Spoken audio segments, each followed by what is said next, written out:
오늘 말씀은 당시 땅끝으로 여겨지던 서바나에 가려고 하는 사도 바울의 전도 계획을 잘 기록하고 있는 말씀입니다.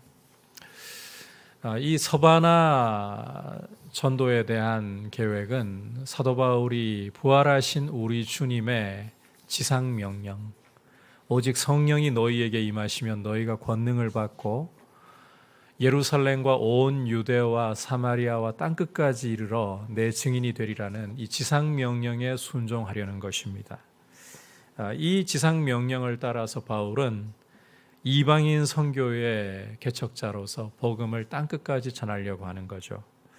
그 일에 있어서 로마 교회를 복음의 전초기지로서 세우고자 한다. 이게 오늘 말씀의 중요한 흐름입니다.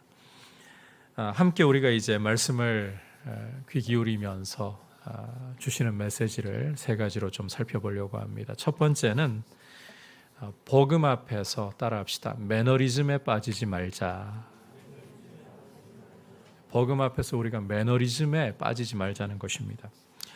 오늘 22절을 보시면 사도 바울은 이전에 로마로 방문하려던 계획들이 계속 막혔다는 사실을 언급하면서 이어지는 23절 머리 부분에서 이제는 이 지방에 일할 곳이 없다라고 선언을 하고 있습니다.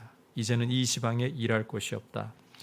참고로 여러분께서 19절 말씀으로 좀 거슬러 올라가 보면 내가 예루살렘으로부터 두루 행하여 일루리곤까지 그리스도의 복음을 편만하게 전하였노라 이렇게 말씀을 합니다. 여기 편만하게 전했다는 말을 원문으로 보면 사역의 완료를 의미하는 표현을 사용을 하고 있습니다. 그러니까 지금까지 바울이 사역했던 모든 지역에서 자신의 사역의 마침표를 찍었다라는 겁니다. 여러분, 바울이 복음을 아무리 열심히 전했다 한들 자신이 거쳐왔던 지역의 모든 사람, 개개인에게 다 복음 전했을까요? 그리고 사역이라는 게 과연 끝이 있을까요? 그런데 바울은 이제는 이 지방에 일할 곳이 없다라고 담대히 선언을 하고 있어요. 눈으로 볼 때 어디에든 복음 전해야 할 사람 여전히 남아 있습니다. 사역해야 할 일들은 끝이 없습니다. 교회 사역이라는 게 끝이 없어요. 하지만 바울은 자신이 거쳐간 이 모든 지역에서 사역의 마침표를 찍을 때가 왔다는 거예요. 그 자리를 뒤로하고 떠나야 할 때가 왔다라는 것입니다. 소위 내가 개척 목사인데 내가 교회를 위해서 한 일이 얼마인데 이렇게 욕심을 부리지 않고 개척자로서 자신의 역할을 감당을 했다면 이제는 다음 바통을 이을 사역자에게 이 모든 사역들을 넘겨주고 나는 떠나야 할 때가 왔다. 이 말을 하고 있는 거예요. 여러분, 이 짧은 말 속에서 바울이 지금까지 어떻게 사역해왔나 그 태도가 고스란히 녹아있고 증명이 되고 있어요. 많은 경우 우리 목회자들도 노욕이 발동되는 경우가 참 많습니다. 누워서 얼굴에 침을 뱉는 격이지만 지금 우리 한국교회는 총회할 때마다 목회자의 은퇴 연령을 올리기 위해서 몸부림을 치고 있습니다. 감사하게 번번이 무산이 되고 있어요. 그런데 몇 년 안에 뚫릴 것 같다는 불안감도 큽니다. 왜 굳이 더 자리를 붙들고 계시고 싶은 걸까요? 지금까지 아름답게 주님 은혜로 사역을 해왔다면 이제 때가 되어서 모세가 여호수아에게 가나안에 들어갈 역할을 맡기는 것처럼 맡기는 게 실은 옳은 거예요. 욕심을 부림으로써 지금까지 사역해왔던 게 도대체 뭔가, 사역에 대한 전체 부정은 아니라 할지라도 도대체 어떤 마음으로 교회를 목회하고 사역하셨던가, 지금까지의 태도는 정녕 진실함이었단 말인가, 이런 의문을 낳게 되잖아요. 그런데 사도 바울은 오늘 이 짧은 표현을 통해서 이제는 내가 이 지방에서 일할 곳이 없다, 이 표현을 통해서 지금까지 자신이 지중해 동부 지역에서 해왔던 모든 사역에 마침표를 찍고 나는 다음 사역자에게 이 바통을 물려준다. 주님 앞에서의 진실함에 대한 증명인 거예요. 매너리즘에 빠지지 않는, 무사한일주의에 빠지지 않는 태도인 거예요. 이와 같은 태도는 사도 바울이 앞으로의 사역에 대해서도 동일하게 드러내고 있습니다. 함께 23절 또부터 24절까지 한 목소리로 보겠습니다. 시작. 또 여러 해 전부터 언제든지 서바나로 갈 때에 너희에게 가기를 바라고 있었으니 이는 지나가는 길에 너희를 보고 먼저 너희와 사귐으로 얼마간 기쁨을 가진 후에 너희가 그리로 보내주기를 바람이라. 지금까지 사도 바울의 3차에 걸친 전도 여행은 고난의 연속이었다고 해도 과언이 아닙니다. 그렇다면 이제 할 만큼 고생 충분히 했고 복음 전하면서 애를 많이 써왔는데 몸도 사도 바울이 실은 만신창이와 같잖아요. 그렇다면 쉴 때도 되었다라고 할 만합니다. 그리고 바울이 그렇게 사역을 좀 은퇴하고 쉰다고 해서 누구도 바울에게 손가락질하거나 비난할 사람 아무도 없습니다. 그런데 그는 서바나로 갈 때라고 자신의 시선을 서바나에 두고 있어요.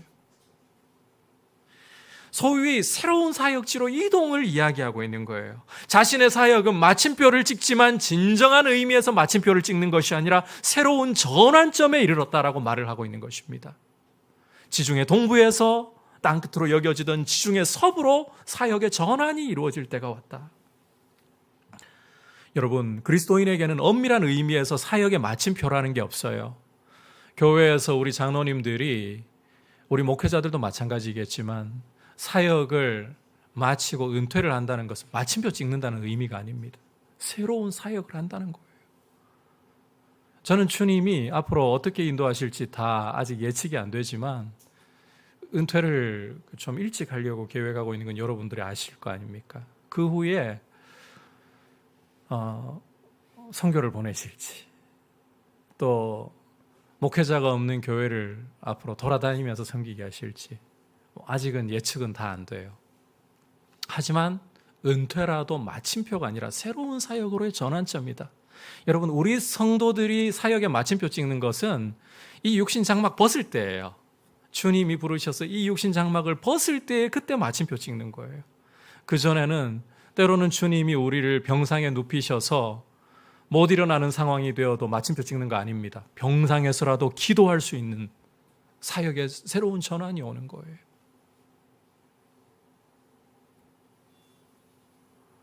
기억하십시오. 우리 그리스도인들에게는 사역의 마침표가 없다. 그건 육신의 장막을 벗는 때일 뿐이고 이 육신 장막에 있는 동안에는 마침표가 없다. 새로운 전환이 있을 뿐이다. 그래서 여러분께서 주님이 나에게 원하시는 일들이 무엇일까? 여러분들의 자리에서 각자의 은사를 가지고 또 주님이 여러분에게 주시는 심지어 몸의 건강까지도 주님이 우리에게 맡겨주시는 사역을 위한 것이다. 그렇게 생각하고 여러분들을 드릴 수 있기를 축복합니다. 이제 참고로 이렇게 서바나로 갈 때에 바울은 로마 교회에 들러서 로마 교회와 교제하고 로마 교회가 그를 서바나로 보내주기를 바라고 요청하는 장면을 우리가 오늘 말씀 속에서 읽을 수가 있습니다. 후원해 달라는 거죠. 이 이야기를 보면서 갑자기 여러분들 마음에 이 구절이 좀 불편하게 다가오는 분들 계실지도 모르겠습니다. 바울이 그 로마 교회에게 후원을 요청한다. 돈 이야기하는 거잖아요. 돈 이야기를 한다. 변심이 일어난 건가? 이전에는 안 그러더니 바울도 어쩔 수 없는 건가? 3차에 걸쳐 전도 여행을 하면서 그 몸소 텐트 메이커로서 사역하고 선교하는 게 너무 힘들어서 이제는 그냥 좀 이 부분에서는 그 이전과 달리 야성을 좀 잃어버린 것인가? 아니, 나이가 바울을 약하게 만든 것인가? 이런 생각을 혹 품고 이 말씀을 보는 분들이 계실지도 모르겠습니다. 그런데 여러분, 이것은 바울이 단순히 로마 교회에게 재정적인 후원을 바라기 때문이 아닙니다. 로마 교회를 방문해서 그들과 교제 나누면서 복음으로 그들을 견고하게 세워줄 뿐만 아니라 오히려 이 목적을 가진 거예요. 로마 교회가 복음에 참여하도록 그들을 이끌려고 하는 거예요. 여러분, 이 바울이라는 사람은 고린도에 보내는 편지를 읽어보면 복음 전하는 일에, 복음으로 교회를 세우는 일에 누가 된다면 권리가 있어도 자신은 돈을 안 받으려고 했어요. 모세 율법을 따라서 소의 입에 곡식을 떠는 소의 입에 망을 씌우지 말라. 바울은 이것이 사역자들을 위한 말씀이라고 합니다. 교회가 사역자들, 복음을 위해 전념하는 사역자들에게 생활비를 주어야 한다는 당연한 말씀으로서, 권리로서 이 말씀을 보여주고 있어요. 그런 교회로부터 복음 때문에 생활비를 받을 권리가 있는 게 사역자들이라 해도 바울은 복음의 장애가 된다면 나 이 권리 포기한다, 이렇게 말했던 거예요. 이랬던 사람이 이제 와가지고 노역을 부린다? 그러면 여러분, 디모데에게 보내는 편지에서 돈을 사랑함이 일만하게 뿌리라고 젊은 목회자 디모데에게 결코 돈의 유혹에 빠지지 말라고 하는 것은 어떻게 설명을 해야 될까요? 따라서 우리가 이 말씀을 볼 때에 바울이 너희가 나를 서바나로 보내주기를 바람이라, 이것은 너희의 돈을 받아가지고 내가 무언가 호사를 누려보겠다, 사역 좀 편하게 하겠다, 이런 뜻이 아니라 너희가 복음을 전하는 일에 동참을 해야 된다, 이 호소를 하고 있는 것입니다.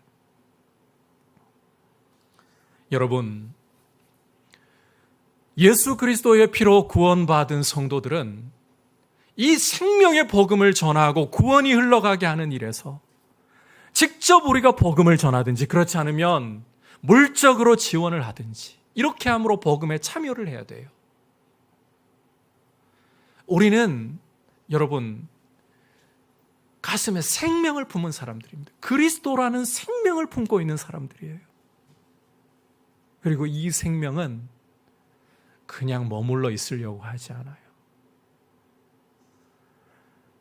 예루살렘 교회가 처음에 이 생명의 복음을 가지고 하늘의 기쁨이 충만해서 함께 교제하고 떡을 떼고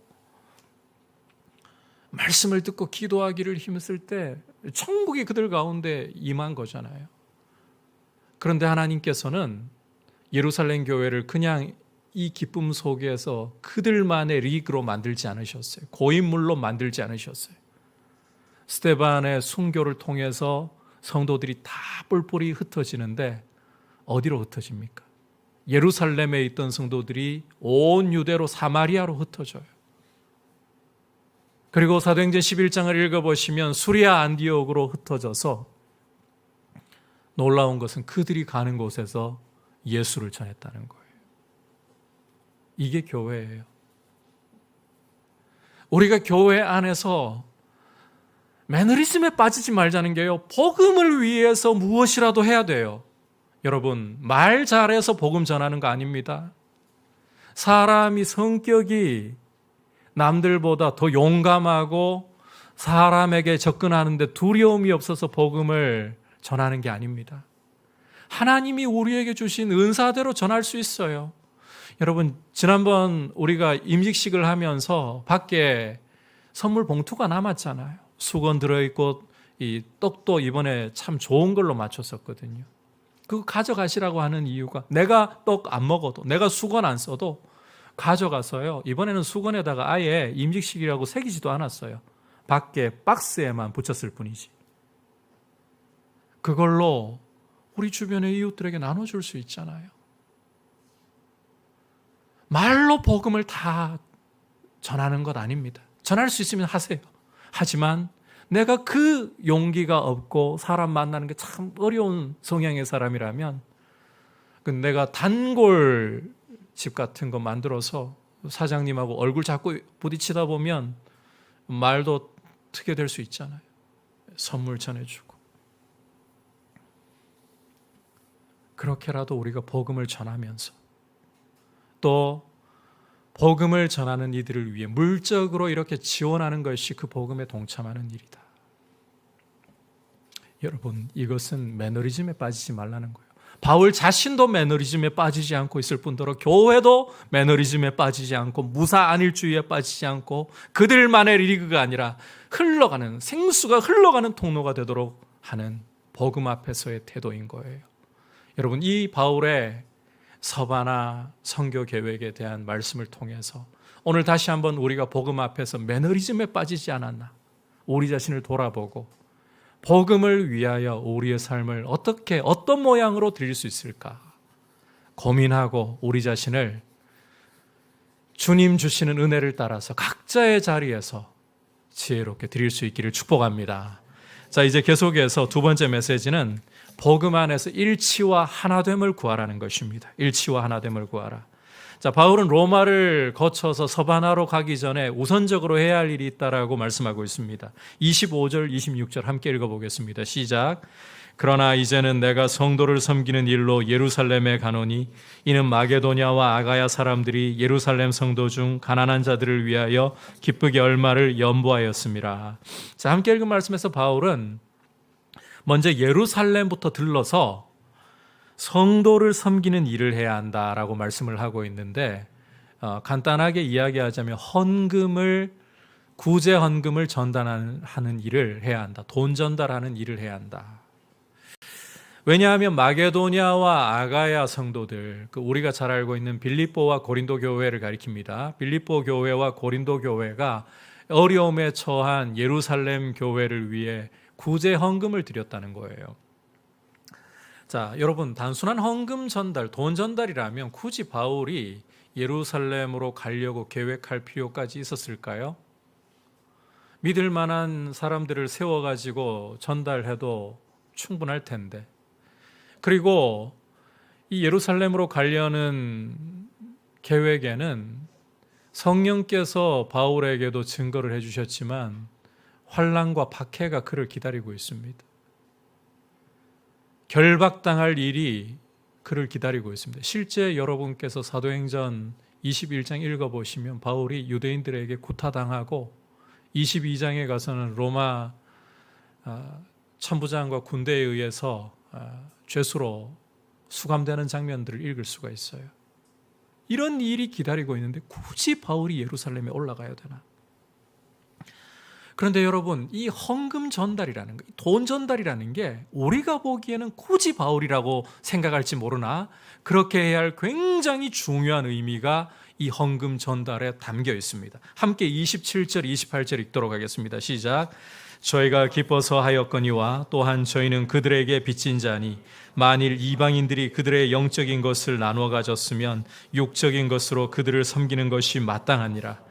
그러므로 내가 이 일을 마치고 이 열매를 그들에게 확증한 후에 너희에게 들렀다가 서바나로 가리라. 자, 함께 읽은 말씀에서 보듯이 이 마게도냐와 아가야 지방 성도들이 드린 헌금에는 특별한 의미가 담겨 있어요. 이것은 유대인들을 통해서 이방인들에게 부어진 축복에 대해서 답례를 한다, 보답을 한다, 이런 의미를 담고 있어요. 이 구원이라는 것은 원래 유대인에게서부터 나는 것입니다. 유대 역사로부터 구원의 물줄기가 흘러가는 거예요. 그리고 예수님도 유대인으로 태어나셨어요. 이런 의미에서 이방인들이 구원 얻은 것은 유대인들에게 빚을 지고 있는 거예요. 영적인 빚을 지고 있다는 겁니다. 따라서 이런 영적인 빚을 지고 있다면 답례를 하는 것, 보답을 하는 게 마땅한 도리이다. 특히나 유대인으로부터 받은 이 은혜에 대해서 이방인이 보답하는 것은 굉장히 중요한 의미를 가질 수밖에 없는데 유대인과 이방인의 관계 때문에 그러합니다. 제가 여러분들에게 자주 이 유대인, 이방인의 관계에 대해서 설명드리지만 유대인과 이방인 사이에는 이 넘을 수 없는 벽이 쳐져 있어요. 담이 쳐져 있어요. 유대인들은 이방인들을 바라보면서 저들은 하나님의 은총과 상관없는 개와 돼지라고 지옥의 땔감이라고 바라보았고 결코 이방인들은 하나님의 자녀들로 생각하지 않았습니다. 그런데 이 둘 사이를 가로막고 있던 벽이 무너졌어요. 예수 그리스도께서 십자가에 흘리신 그 보배로운 피로서 이 유대인과 이방인 사이의 차별의 담을 무너뜨리고 이제는 성령 안에서 한 세 사람으로 하나님께 나아갈 수 있도록 길을 활짝 열어주신 거예요. 그리스도께서 우리의 화평이 되어주신 거예요. 자, 그런데 이 두 세계, 유대인과 이방인이라는 이 두 세계가 이제 하나가 되었다. 이걸 외적으로, 이 당시는요, 외적으로 공포할 중요한 이 증표가 있어야 되는 거예요. 이걸 보여주는 증표가 도대체 무엇이란 말인가? 바로 이게 헌금 전달과 수령이라는 겁니다. 여러분 한번 생각을 해보십시오. 이방인들이 유대인들을 위해서, 유대인 교회를 위해서 헌금을 정성스럽게 기뻐서 모았어요. 그런데 이걸 전달을 딱 했는데 이방인들이, 개와 돼지들이 모은 부정한 돈 그러면서 우리는 굶어 죽으면 굶어 죽었지 절대 이 돈 받지 않겠다. 어떻게 되는 겁니까? 이건 유대인들이 이방인들을 하나님의 자녀로 인정하지 않겠다는 말이 되는 거예요. 너희와 우리는 급이 달라. 이 선을 그대로 가지고 있다는 말이 되는 거예요. 따라서 이방인의 사도인 바울이, 본인이 유대인이지만 이방인의 사도인 바울이 이 이방으로부터의 구제 헌금을 가지고 가서 유대인들에게 전달하고 유대인 이익을 수령할 때에, 이 돈을 받아들일 때에 이건 단순히 돈 받는 메시지가 아닌 거예요. 이방인들을 우리가 형제로 받아들인다. 이방인들도 하나님의 자녀가 되었음을 우리가 우리의 돈 수령을 통해서 공포한다. 이런 의미가 되는 거예요. 여러분, 이게 이방인들에게는 큰 기쁨이 아닐 수가 없습니다. 유대인들에 의해서 하나님의 자녀가 아니라고, 개와 돼지라고 차별받던 이방인들입니다. 그런데 유대인들이 우리의 이 헌금을 받아들임으로써 우리를 하나님 자녀들로 받아들였다. 이 굉장히 중요한 선언이 되는 거예요. 그러니 이 일을 누가 해야 되겠습니까? 이방인의 사도인 바울이 해야 되는 거예요. 그리고 이 일이 일어날 때에 이방인들의 마음은 큰 기쁨이, 우리가 하나님의 자녀됨을 이제는 공증했다. 그것도 가장 예수 그리스도의 권위를 가지고 있는 가장 확실한 사람을 통해 이게 증거가 남게 되기 때문에 앞으로의 이방인 사역에서는 이게 그대로 적용이 되는 거예요. 누구도 흔들 수 없는 거예요. 그래서 오늘 29절을 보시면 내가 너희에게 나아갈 때에 그리스도의 충만한 복을 가지고 갈 줄을 아노라. 여기 충만한 복이라는 게요, 너희 이방인들을, 유대인들마저도 이제는 하나님 자녀로 받아들였다. 이 증거를 이제는 너희가 가졌다. 바로 그거예요. 그 증거라는 거예요. 큰 기쁨의 소식. 여러분, 환난과 박해가 기다리고 있습니다. 바울이 그 돈 자기가 떼먹을 것도 아닙니다. 그 돈 가지고 예루살렘 가가지고 이제 지금까지 지난날 나한테 이제는 좀 투자를 하고 나에게 쉼을 주면서 이 돈 써야지. 그거 아니에요. 가본들 환난과 박해가 기다리고 있을 뿐이에요. 그럼에도 불구하고 이 돈을 가지고 전달하려고 하는 것은 유대인과 이방인의 하나됨, 그리스도 안에서 이 두 세계의 차별이 무너지고 교회로 하나가 되었다. 이걸 세우고자 하는 것입니다. 여러분, 그만큼 교회의 연합과 일치라는 건 중요한 거예요. 여러분, 교회를 흔들려고 하고 교회를 뒤에서 은밀하게 좀먹으려고 하는 것은 마귀가 하는 짓이지 결코 그리스도께로부터 나는 게 아닙니다. 여러분, 이 불평이나 원망이라는 것은 들불과 같은 요소를 가지고 있어요. 들불 한번 번지기 시작하면 걷잡을 수 없이 번지잖아요. 마귀는 우리 속에 이 원망과 불평 뒤에서 수근수근거림을 통해서 들불과 같이 교회를 흔들려고 할 때가 참 많아요. 하지만 여러분, 기억해야 될 것은 교회는 연합과 일치를 이루어 가야 되는 거예요. 진리 아니면 우리가 다 서로 받아주려고 하고, 진리 안에서는 이렇게 서로를 인정하고 수용함으로써 하나됨을 이루어가려고 하는 거예요. 이게 정말 중요하구나. 거기에 바울이 자기가 어떤 위기에 처할지 예고를 받으면서도 가는 겁니다. 이게 참 위대한 모습이죠. 이렇게 우리가 연합과 일치를 위해, 이게 주님이 원하시고 성령께서 원하시는 모습입니다. 이런 일에 우리 자신을 드리기를 축복합니다. 이제 마지막으로 이 복음을 위하여서 기도에 힘쓰라. 함께 30절부터 32절까지 읽도록 하겠습니다. 시작. 형제들아, 내가 우리 주 예수 그리스도와 성령의 사랑으로 말미암아 너희를 권하노니 너희 기도에 나와 힘을 같이하여 나를 위하여 하나님께 빌어 나로 유대에서 순종하지 아니하는 자들로부터 건짐을 받게 하고 또 예루살렘에 대하여 내가 섬기는 일을 성도들이 받을 만하게 하고 나로 하나님의 뜻을 따라 기쁨으로 너희에게 나아가 너희와 함께 편히 쉬게 하라. 평강의 하나님께서 너희 모든 사람과 함께 계실지어다. 아멘. 자, 여러분, 방금 읽은 말씀은 지금까지 바울이 말했던 내용들에 대해서 기도해 달라. 요약하면 그거예요. 너희 로마 교회가 이 일들, 내가 지금까지 이야기했던 모든 일들에 대해서 기도해 달라. 기도에 나와 함께 힘을 쏟아 부으라. 이 요청을 하고 있는 것입니다. 바울은 아무렇게나 될 테면 되라는 식으로 일하는 사람 아니에요. 성령께서 어떻게 이끌어 가시는가, 하나님의 말씀이 뭐라고 보여주고 있는가, 철저히 이것 따라가려고 했던 사람입니다. 자, 그렇다면 여러분께 한번 질문합니다. 이렇게 성령께서 이끌어 가시고 말씀을 따라서 가는 길이다. 됩니까? 안 됩니까? 대답 잘하세요. 됩니까? 안 됩니까? 되는 겁니다. 이건 누가 가로막아도 가로막을 수가 없이 결국은 이루어집니다. 그렇다면 굳이 기도가 필요한가? 이런 의문이 일어나지 않습니까?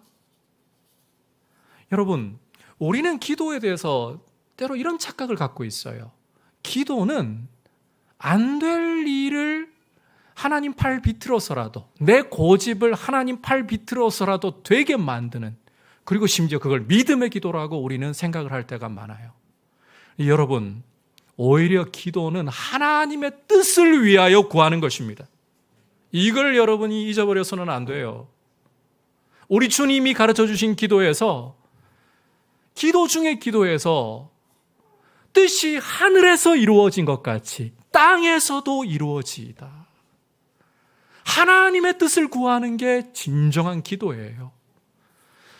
우리는 떼쓰면서 하나님 팔 비트는 것을 가지고서 믿음의 기도라고 야곱의 예를 자주 들고 납니다. 우리 목회자들도 그런 실수를 많이 해요. 야곱이 야복나루에서 천사와 밤새도록 씨름하던, 이게 믿음의 기도의 모습입니다. 그런데 여러분, 그건 믿음의 모습 아니에요. 밤새도록 자기 고집을 피운 모습이에요. 야곱은 자기의 지혜를 짜내면서 자기가 살아왔던 비열한 방법을 가지고 자기 인생 펼쳐 나가보려고 몸부림을 치고 있는데, 하나님이 야곱을 잡으시고 밤새도록 기다려주고 계시는 거예요. 너의 그 고집 언제 꺾일래? 내가 너를 기다릴게. 너 꺾을 때까지 기다릴게. 여러분, 하나님이 힘이 없어가지고 야곱 못 꺾습니까? 아니요. 꺾어버릴 수 있음에도 불구하고 밤새도록 기다려주시는 거예요. 그게 어디서 증명됩니까? 날이 밝아오려고 할 때에, 자, 나로 가게 하라. 야곱이 절대 못 가십니다 이러잖아요. 그때 환도표를 딱 쳐버리니까 어떻게 됩니까? 이 실험 야곱 못 이겨요. 그제서야 야곱이 아는 거예요. 이분은 나를 기다려주고 있던 분이었구나. 나를 죽이려고 날 붙들고 있었던 게 아니라 이 나선 분은 나를 기다려주고 있었던 것이었구나. 꺾을 수 있음에도 불구하고 나를 기다려주고 있던 것이었던 상황이었구나. 도대체 이분이 누구란 말인가? 나를 이렇게 끝까지 기다리고 있던 분이 누구란 말인가? 하나님이란 사실을 깨달은 거예요. 그리고 그는 지금까지 자기의 지혜와 자기의 몸부림으로 살아왔던 것을 내려놓고, 당신이 내게 복을 베풀지 않으시면, 당신이 나를 복 주시지 않으시면 나는 내 방법으로 이제는 안 됩니다. 반드시 복 주고 가셔야 합니다. 여러분, 이게 하나님께 항복하는 순간이에요. 기도의 싸움이 마침내 믿음에 이르는 순간이 온 거예요. 자기가 꺾일 때. 그런데 이때 놀라운 반전이 일어나요. 야곱의 이름 원래 뜻이 뭡니까? 발꿈치 잡은 자, 속이는 자. 그런데 이렇게 환도뼈가 꺾이고 자신을 붙들고, 아니 자기가 또 붙들었다고 생각하고 그렇게 씨름하던 이분이 하나님이시라는 것을 깨닫는 순간 진 거잖아요. 실은 이스라엘, 더 이상 너를 야곱이 아니라 이스라엘이라 하리라. 하나님과 겨루어 이긴 자라고 하나님이 말씀하시는 거예요. 졌어요. 그런데 이긴 거예요. 내가 이기려고 할 때 야곱이었어요. 그런데 졌어요. 깨어졌어요. 하나님만이 나의 복이십니다. 이스라엘, 너는 하나님을 이겼다. 네가 이긴 것이다. 기도는 이렇게 내가 깨어질 때 하나님이 나에게 이겼다 선언하시는 것입니다. 그게 기도예요. 그게 믿음의 기도예요. 하나님은 우리가 고집을 안 꺾고 버틸 때 기다리고 계십니다. 여러분, 기도의 위대함은 우리가 고집을 세우는데 하나님이 기다려 주신다는 거예요. 기도 여러분 처절하게 하셔야 돼요. 기도 고상하게 점잖게 척하지 마십시오. 기도하면서 안에 온갖 골마 터지고 상처가 가득한데 멀쩡한 것처럼 하나님 앞에 고상하게 나가지 마세요. 하나님 앞에 우리의 마음에 골마 터짐을 이야기하세요. 하나님 앞에 우리의 마음의 상함을 이야기하세요. 하나님 앞에 우리의 고통을 이야기하세요. 여러분 속에서 누군가에 대한 분노가, 특히 억울함이 있을 때 분노가 끓어오릅니까? 그 분노 없는 척하지 말고 쏟아 놓으십시오. 있는 그대로. 욕이 올라옵니까? 사람에게는 하지 않아도 하나님 앞에서는 쏟아 놓으십시오. 그렇게 하나님 앞에서 여러분을 붙들고 기다리고 계시는 하나님 앞에서 여러분의 처절함을 쏟아 놓으십시오. 여러분의 기도의 시간에 그게 다 해소 안 됩니까? 다음 날 하나님 앞에 앉았을 때 또 쏟아 놓으십시오. 그렇게 몇 날이고 하나님 앞에서 하나님의 붙드심에 잡혀서 쏟아 놓고 있을 때 여러분들 마음에 이상한 일이 하나 일어날 거예요. 여러분들 마음에 십자가가 들어오기 시작할 거예요. 하나님의 음성이 들어오기 시작할 거예요. 누군가를 미워해서 계속해서 하나님 앞에 저 사람 너무 미워요, 주님. 저 사람 그냥 할 수 있다면 가만두지 않고 제가 뭐라도 해서 보복하고 싶어요. 이렇게 쏟아놓잖아요. 그런데 어느 순간 주님의 음성이 들어와요. 그래도 아군이야. 내가 피 흘려 샀어. 총질할 대상이 아니야. 그 음성이 올 때까지 안 그러고 여러분 힘으로 사랑하려고 하죠. 쓴물이 남아가지고 사랑하려고 했다가 또 넘어져요. 이 순간에 이르는 때가 믿음에 이르는 때예요. 그저는 우리의 씨름이에요. 고집 안 꺾으려고 버티는 씨름인 거예요. 그런데 하나님은 그걸 기다려 주시는 분입니다. 우리 붙들고 기다려 주십니다. 기도는 우리 뜻이 아니라 그 하나님의 뜻이 우리의 가슴에 들어오는 순간을 기다리고 하나님의 뜻을 이루기 위하여 구하는 거예요. 이미 이루어질 확실한 약속이 있어요. 그러나 그것을 붙들고 오히려 기도하는 거예요. 여러분, 우리는 최후 승리를 보장받았고 우리의 영광스러운 승리는 이미 성경 안에서 확정되어 있습니다. 장차 우리 주님 다시 오셔서 이 죄악 세상을, 저 사탄과 음부의 권세를 멸하여 불못에 던지시고 이 나라를, 이 땅을 새 하늘과 새 땅으로 바꾸시고 하나님의 나라로 바꾸시고 다시는 죄와 눈물이 없는 영원한 나라로 바꾸실 확실한 약속, 승리의, 최후 승리의 보장이 우리에게 있습니다. 그러나 우리는 이 승리가 보장되어 있기에 오히려 기도하는 거예요. 하나님이 약속하셨으니까, 성경에 있으니까 기도 안 해도 돼. 아니요. 오히려 그 약속을 붙들고 간절히 기도하는 거예요. 내 고집이 아니라, 내 뜻이 아니라 하나님의 뜻이 이루어지기를 원합니다. 내 고집이 여기에 끼어들어서 방해하도록 주님 나를 방치하는 것이 아니라 오히려 주님의 뜻이 이루어지도록 내가 그 일에 동참하는 사람이 되도록 나를 부인하게 내가 기도합니다. 기도는 하나님의 뜻을 이루는 위대한 통로입니다. 그리고 기도하는 사람은 이 모든 하나님의 일들을 강 건너 불구경하듯이 보는 것이 아니라 나의 일로 경험하는 것입니다. 이런 영광스러운 하나님의 뜻이 이루어지는 것을 보는 통로들이 될 수 있기를 주님의 이름으로 축복합니다. 끼어 기도하기를 힘쓰십시오. 여러분이 무슨 일을 하든지 주님을 부르고 주님께 기도하려고 하십시오. 그리고 여러분에게 도전하고 싶어요. 병상에 누웠을 때 그때 기도하기 쉽지 않습니다. 제 허리 아파요. 예전에 저 허리 환자잖아요. 운동한 것도 이 허리 때문이었잖아요. 병상에 누워 있어 보니까 기도보다 잡생각이 더 많이 들어요. 그런데 병상에 눕히실 때는 진짜 기도하게 하시는데 할 수 있는 게 기도밖에 없어요. 그런데 기도보다 위대한 건 없어요. 여러분, 몸이 이 자리에 대부분이 젊은 층들입니다. 건강할 때입니다. 그래서 이게 크게 안 느껴질지도 모릅니다. 하지만 우리 아비일은 우리 한순간도 예측할 수가 없어요. 그러나 자리에 눕혀놓으실 때도 기도하게 하시는 때구나. 기도야말로 하나님의 뜻을 이루어 가시는 위대한 하나님의 통로이구나. 이거 기억하면서 영광스러운 이 기도의 사역에 여러분들이 뛰어들어서 복음 앞에 기도로 함께 복음이 이루어져 가는 것을 볼 수 있기를 축복합니다. 오늘 바울의 서바나 선교 계획을 통해서 세 가지. 첫 번째는 복음 앞에서 매너리즘에 빠지지 말자. 매너리즘, 이거 정말 경계해야 됩니다. 매너리즘에 빠지게 되면 정말 사람이 무뎌지고 화석화되고 노욕이 아니라 젊어서도 욕심이 올라옵니다. 두 번째, 복음 안에서 연합과 일치됨을 위해서 우리가 힘을 쓰자. 교회의 하나됨. 이 교회를 뒤에서 흔드는 것은 마귀의 일이라는 거 기억하셔야 돼요. 하나됨을 위해. 마지막으로 복음을 위해 기도에 힘쓰자. 기도야말로 위대한 일이다. 이걸 기억하십시오. 같이 말씀을 생각하면서